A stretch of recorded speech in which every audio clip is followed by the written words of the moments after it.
কিশোরগঞ্জের কটিয়াদী উপজেলায় প্রায় ৯৫ হেক্টর জমিতে কাঁচা মরিচের চাষ হচ্ছে। বর্ষা মৌসুমে কাঁচা মরিচে চাষ করে লাভবান হচ্ছেন কৃষকরা।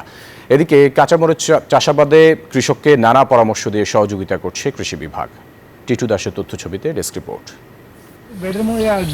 বর্ষা মৌসুমে কিশোরগঞ্জের হাওর অধ্যুষিত এলাকার সব ফসলি জমি পানির নিচে তলিয়ে যায়। সবজির চাষাবাদ হয় না বললেই চলে। তবে উজান এলাকা কটিয়াদী উপজেলায় ৯৫ হেক্টর জমিতে এবার কাঁচামরিচের চাষ হচ্ছে।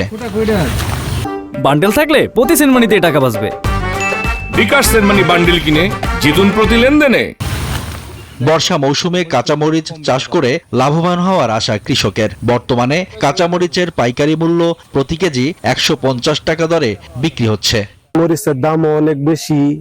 বর্ষাকালে মরিচ হচ্ছে ১৫০ টাকা পাইকারি, আর আমার ক্ষেত্রে অনেক ভালো মরিচ হচ্ছে। মরিচ চাষ অত্যন্ত ভালো। বর্ষাকালীন মরিচ চাষ এটা অনেক প্রফিট পাওয়া যায়। উন্নত মানের বীজ, সার ও জৈব সার দেয়া সহ কৃষককে নানা রকমের পরামর্শ দিয়ে সহায়তা করছে কৃষি বিভাগ।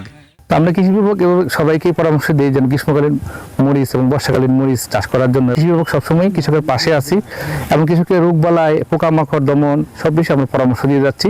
আমরা কৃষকদেরকে উন্নত মানের বীজ, তারপর সার, শোষমাত্রার সার, জৈব সার, সঠিক সময়ে কীটনাশক প্রয়োগের পরামর্শ প্রদান করে থাকি।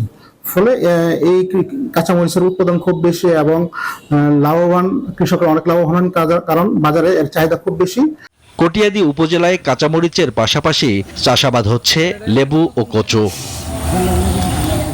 Desk report, news 24।